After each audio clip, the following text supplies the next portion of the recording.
Hello, আসসালামু আলাইকুম guys. আপনারা কেমন আছেন? আমি আলহামদুলিল্লাহ মোটামুটি আছি। আজকে লাউ রান্না দেখাবো যে কীভাবে আমি লাউ রান্না করি, আর আপনারা কীভাবে করেন সেটাও আমাকে জানান কমেন্টস করে। আর আমার ভিডিওটা ভালো লাগলে লাইক কমেন্ট শেয়ার অবশ্যই করেন। Please please please. এখন তেল দিয়ে তেলের মধ্যে পেঁয়াজ কুচি আর কাঁচামরিচ কুচি দিয়ে দিছি। তারপরে পেঁয়াজ কুচি লাল হয়ে গেছে, তারপর চিংড়ি মাছ দিয়ে দিলাম।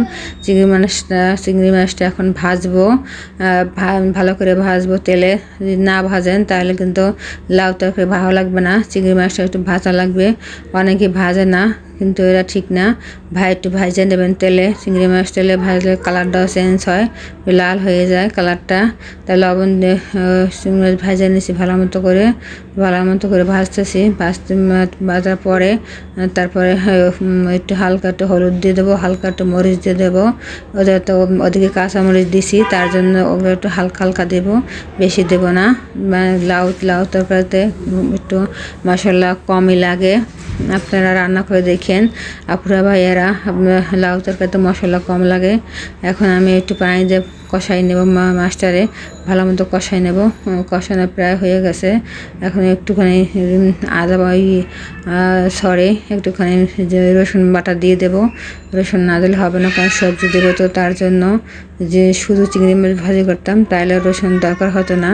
এখন লাউ দেবো, তার জন্য একটু হালকা একটু রসুন দিছি। তা রসুন দিয়ে ভালো মতো কষাইতেছি। কষাইতে তারপর পানি দিয়ে দেবো।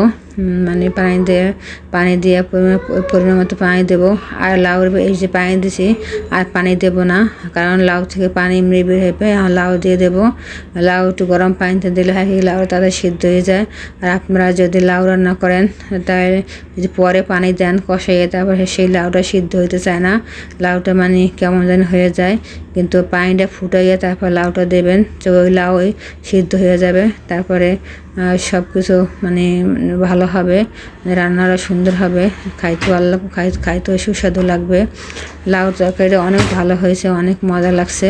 আপনারা বিশ্বাস করেন, একবার ট্রাই করে দেখেন, সত্যি মজা হবে। দেখেন না তরকারি, লাউয়ের কালারটা দেখেন। আমি আবার দেখতেছি যে আসলে সিদ্ধ হয়েছে কিনা, কিন্তু দেখেন না একবার লাউ তরকারিটা একবারে হয়ে গেছে, নরম হয়ে গেছে, সিদ্ধ হয়ে গেছে। লাউটা প্রায় হয়ে গেছে, এই তো হয়ে গেছে লাউ তরকারি। দেখেন কালারটা কত সুন্দর কালার।